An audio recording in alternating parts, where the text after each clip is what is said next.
American മധു കൊട്ടാരക്കര തത്സമയം ചേർന്നു. മധു, ഡെമോക്രാറ്റുകളും അതുപോലെ കുറച്ച് റിപ്പബ്ലിക്കൻ കക്ഷികളും ഈ യുദ്ധത്തിൽ അമേരിക്ക പോയി ഇടപെട്ടതിൽ അസ്വസ്ഥതയുള്ളവരാണെന്ന് നമ്മൾ മനസ്സിലാക്കുന്നു. അമേരിക്കയിൽ പൊതുവെ അവിടുത്തെ രാഷ്ട്രീയ രംഗം കലുഷിതമാണോ ഈ യുദ്ധത്തിൻ്റെ കാര്യത്തിൽ? ഓർക്കാപ്പുറത്ത് പോയി പുലിവാലി പിടിച്ച രീതിയായോ?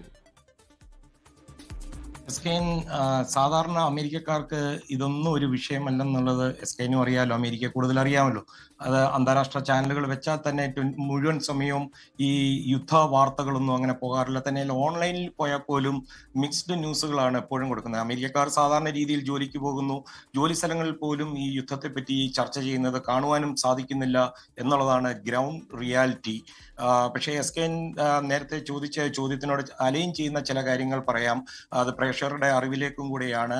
ഈ അമേരിക്ക രണ്ട് രീതിയിലാണ്. അതായത് എക്സിക്യൂട്ടീവ് എന്ന് പറയുന്നത് US പ്രസിഡന്റും അതുപോലെ നിയമിക്കുന്ന US കോൺഗ്രസ്, അങ്ങനെ രണ്ട് ബോഡിയും പിന്നെ ജുഡീഷ്യറിയും ഉണ്ട്. അതിൽ US കോൺഗ്രസിന് മാത്രമേ അധികാരമുള്ളൂ ഒരു വാർ ഡിക്ലെയർ ചെയ്യാൻ. രണ്ടാം ലോക മഹായുദ്ധത്തിന് ശേഷം അമേരിക്ക US കോൺഗ്രസ് ഒരു വാറും ഡിക്ലെയർ ചെയ്തിട്ടില്ല. ഇറാഖും അതുപോലെ 9/11 ശേഷമൊക്കെയുള്ള ഒരു പ്രത്യേക അധികാരം അമേരിക്കൻ പ്രസിഡന്റിന് US കോൺഗ്രസ് അനുവദിച്ചു കൊടുത്തിരിക്കുകയാണ്. അതുമാത്രമല്ല, അമേരിക്കയിൽ നേരെ ഏതെങ്കിലും ഒരു ഭീഷണി ഉണ്ടെങ്കിൽ US പ്രസിഡന്റിന് സൈന്യത്തെ ഉപയോഗിക്കാൻ പറ്റും. പക്ഷെ 48 മണിക്കൂറിനകം US കോൺഗ്രസിനെ അത് അറിയിച്ചിരിക്കണം.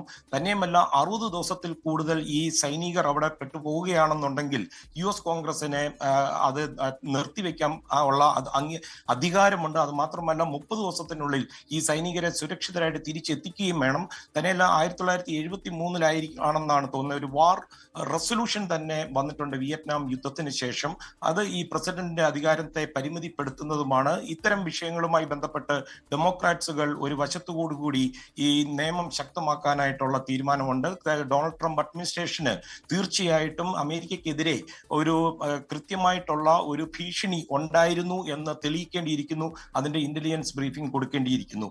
എസ്കൻ, ഈ വാർത്തയിലേക്ക് വരികയാണെന്നുണ്ടെങ്കിൽ, ഇറാനെതിരെ സൈനിക നടപടികൾ US ശക്തമാക്കുകയാണ്. വരും ദിവസങ്ങളിൽ കൂടുതൽ ശക്തമായ ആക്രമണങ്ങൾ ഉണ്ടാകുമെന്ന് US state secretary Marco Rubio തന്നെയാണ് മുന്നറിയിപ്പ് നൽകിയിരിക്കുന്നത്.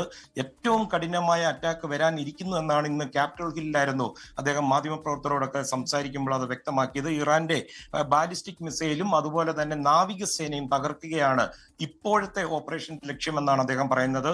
ഇസ്രായേൽ ആക്രമണത്തിന് മറുപടിയായി അമേരിക്കയുടെ ചില സൈനിക കേന്ദ്രങ്ങളെ ഇറാൻ ആക്രമിക്കാൻ പ്ലാൻ ഇട്ടായിരുന്നു എന്നുള്ള ഇന്റലിജൻസ് ലഭിച്ചതുകൊണ്ടാണ് ഒരു പ്രതിരോധ അല്ലെങ്കിൽ ഒരു ഡിഫൻസീവ് ആയിട്ട് ഈ ആക്രമണം ഇപ്പോൾ നടത്തിയതെന്നാണ് റൂബിയോ അവകാശപ്പെട്ടിരിക്കുന്നത്. പ്രസിഡന്റ് ഡൊണാൾഡ് ട്രംപും ഇതിനോട് അലൈൻ ചെയ്യുന്ന ഒരു പ്രസ്താവനയാണ് നടത്തിയിരിക്കുന്നത്. അമേരിക്ക ഇതുവരെ ഇറാനെതിരെ ഒരു ഹാർഡ് ലൈൻ അറ്റാക്ക് തുടങ്ങിയിട്ടില്ല എന്നാണ് ട്രംപ് പറഞ്ഞിരിക്കുന്നത്. നേരത്തെ എസ്കെൻ സൂചിപ്പിച്ചതുപോലെ ഏകദേശം 4 മുതൽ 5 ആഴ്ച വരെ ഈ സൈനിക നടപടി നീണ്ടു നിന്നേക്കാം എന്നാണ് വൈറ്റ് ഹൗസിൽ ഡൊണാൾഡ് ട്രംപ് നൽകിയ സൂചനകൾ എന്നുള്ള റിപ്പോർട്ടുകളും വരുന്നുണ്ട്. അത് മാത്രമല്ല എസ്കെനെ, സംശയം, അതായത് 4 മുതൽ 5 ആഴ്ച വരെ നീണ്ടു നിൽക്കുമെന്ന് പറയാനുള്ള സ്വാതന്ത്ര്യം എന്തായാലും അമേരിക്കൻ പ്രസിഡന്റുണ്ട്. അത് നമ്മൾ അവഗണിക്കുന്നില്ല. അതേസമയം ഈ അമേരിക്ക മാത്രം തീരുമാനിച്ചാൽ ഈ യുദ്ധം തീരുമോ? അങ്ങനെ ഒരു പ്രശ്നമുണ്ടല്ലോ. കാരണം യുദ്ധമൊക്കെ തുടങ്ങി വെച്ചാൽ പിന്നെ അവസാനിപ്പിക്കുന്ന ഇപ്പം നമ്മൾ റഷ്യയിലും യുക്രൈനിലും നടക്കുന്ന കാര്യം അറിയാമല്ലോ. വളരെ കുറച്ച് ദിവസങ്ങൾക്കകം യുക്രൈനെ തറപറ്റിക്കാൻ വേണ്ടി പോയ റഷ്യയുടെ അവസ്ഥ ഇപ്പോൾ അറിയാമല്ലോ. ഇത്ര വർഷം നീണ്ടുപോയി. അതുപോലെ കാരണം ഈ യുദ്ധം പ്രത്യേകിച്ച് ഗൾഫ് നാടുകളിലെ ഒരു എമിറേറ്റിനും ശരിക്കും ഒരു യുദ്ധവുമായി മുന്നോട്ട് പോകാൻ താല്പര്യമില്ല. കാര്യം ടൂറിസം പോലെയുള്ള പരിപാടികളുമായിട്ട് അവർ ജീവിച്ചു പോകുന്ന സ്ഥലത്ത് ഒരു യുദ്ധത്തിൻ്റെ ഇഫക്റ്റ് എന്താണെന്ന് അവർക്ക് നന്നായിട്ട് അറിയാം. അപ്പോൾ ഈ അമേരിക്ക നിയന്ത്രിക്കുന്ന അല്ലെങ്കിൽ തീരുമാനിക്കുന്ന സ്ഥലത്ത് കാര്യങ്ങൾ നിൽക്കുമോ ഇപ്പോൾ? ഈ യുദ്ധം തുടങ്ങുന്നതിന് മുമ്പുള്ള കഴിഞ്ഞ ഒരു 90 ദിവസത്തെ ഇന്റലിജൻസ് ബ്രീഫിംഗ് റോയിട്ടേഴ്സും അതുപോലെ ന്യൂയോർക്ക് ടൈംസും അല്പസമയം മുമ്പൊക്കെ അവരവരുടെ കൃത്യമായ റിസോഴ്സ് ഉപയോഗിച്ച് തന്നെ പുറത്തു കൊണ്ടുവന്നിട്ടുണ്ട്. അതിൽ നിന്നെല്ലാം വായിക്കുമ്പോൾ നമുക്ക് മനസ്സിലാകുന്നത് ഫെബ്രുവരി 11 നെതന്യാഹു വന്ന് ഡൊണാൾഡ് ട്രംപിനെ ഇതിലേക്ക് വലിച്ചിഴക്കുകയായിരുന്നു. ഈ യുദ്ധത്തിലേക്ക് നെതന്യാഹുവിന്റെ ആവശ്യമായിരുന്നു. ട്രംപിന് നൽകിയ ഒരു ബ്രീഫിംഗ്, ട്രംപ് അഡ്മിനിസ്ട്രേഷനിൽ JD വാൻസ് ഉൾപ്പെടെയുള്ളവർ ഇതിനെ എതിർത്തതാണ്. ഇങ്ങനെ ഒരു യുദ്ധം വേണ്ട എന്ന് പറഞ്ഞതാണ്. തന്നെയുമല്ല, ഒടുവിൽ JD വാൻസ് പോലും പറഞ്ഞത് പെട്ടെന്ന് നടത്തി തിരിച്ചു വരുന്ന രീതിയിലുള്ള ഒരു യുദ്ധം മതി എന്ന് പറഞ്ഞതാണ്. പക്ഷേ ഈ ട്രംപിന്റെ മരുമകനും സ്റ്റീവ് വിറ്റ്കോഫുമായിട്ട് 40 വർഷത്തെ സൗഹൃദമാണ് ഡൊണാൾഡ് ട്രംപിനുള്ളത്. ട്രംപിന്റെ ഏറ്റവും വിശ്വസ്തനാണ്. ട്രംപ് ഒരിക്കൽ സാൻഡ്വിച്ച് വാങ്ങിക്കാനായിട്ട് ഒരു കടയിൽ ചെന്നപ്പോൾ പൈസ ഇല്ലാതിരുന്നപ്പോൾ അന്നത്തെ കാലത്ത് പൈസ കൊടുത്ത് സഹായിച്ച് അങ്ങനെ ഉണ്ടായ ഒരു ബന്ധമാണെന്നാണ് പറയുന്നത്. അവർ ഈ കരാറിൽ ഖത്തറിലേക്ക് എത്തുന്ന ആ നിമിഷമാണ് നെതന്യാഹു അമേരിക്കയിലേക്ക് പറഞ്ഞതും ഇപ്പോൾ കിട്ടിയ ഈ സുവർണാവസരം ഒരു അമേരിക്കൻ പ്രസിഡന്റിനും ലഭിക്കത്തില്ല, അതുകൊണ്ട് ആ യുദ്ധത്തിലേക്ക് പോകേണ്ടിയിരിക്കുന്നു എന്ന് പറഞ്ഞ് സമ്മതിപ്പിച്ചെന്നുള്ള ഇന്റലിജൻസ് ബ്രീഫിംഗ്സുകളാണ് ഇപ്പോൾ പുറത്തു വന്നുകൊണ്ടിരിക്കുന്നത്. സ്കേനെ ഇപ്പോൾ ട്രംപ് പറഞ്ഞിരിക്കുന്നത് വേണ്ടി വന്നാൽ കരസേനയെ അയക്കും, ബൂട്ട്സ് ഓൺ ദ ഗ്രൗണ്ട് എന്ന കാര്യത്തിൽ തനിക്ക് ഒട്ടും ആശങ്കകളില്ലെന്നാണ് പറയുന്നത്. ട്രംപ് ന്യൂയോർക്ക് പോസ്റ്റിന് നൽകിയ അഭിമുഖത്തിലാണ് ഏറ്റവും ലേറ്റസ്റ്റ് ആയിട്ട് ഈ ട്രംപിന്റെ ഭാഗത്ത് നിന്ന് ഇതുമായി ബന്ധപ്പെട്ട് വന്നിരിക്കുന്നത്. നേരത്തെ സ്കെൻ പറഞ്ഞ പോലെ ഡെമോക്രാറ്റിക് പാർട്ടി പൂർണ്ണമായിട്ടും ട്രംപിനെതിരെ വന്നിട്ടുണ്ട്. ഇത് വാർ ഓഫ് ചോയ്സ് അല്ലെങ്കിൽ ട്രംപിന്റെ യുദ്ധമാണെന്ന് പറഞ്ഞ് വന്നിരിക്കുന്നത് സീനിയർ ആയിട്ടുള്ള സെനറ്റർ ചക്ക് ഷൂമർ തന്നെയാണ്. അതേസമയം കൂടുതൽ സൈനികരെയും യുദ്ധവിമാനങ്ങളെയും ഈ മേഖലയിലേക്ക് അയക്കുമെന്ന് joint chief of staff chairman Dan Caine, ഇദ്ദേഹവും വളരെ നേരത്തെ തന്നെ ഡൊണാൾഡ് ട്രംപിനോട് പറഞ്ഞു കൂടുതൽ സൈന്യം എത്തിയിട്ട് മതി, നമുക്ക് അവിടെ യുദ്ധം ആരംഭിക്കാമെന്ന്.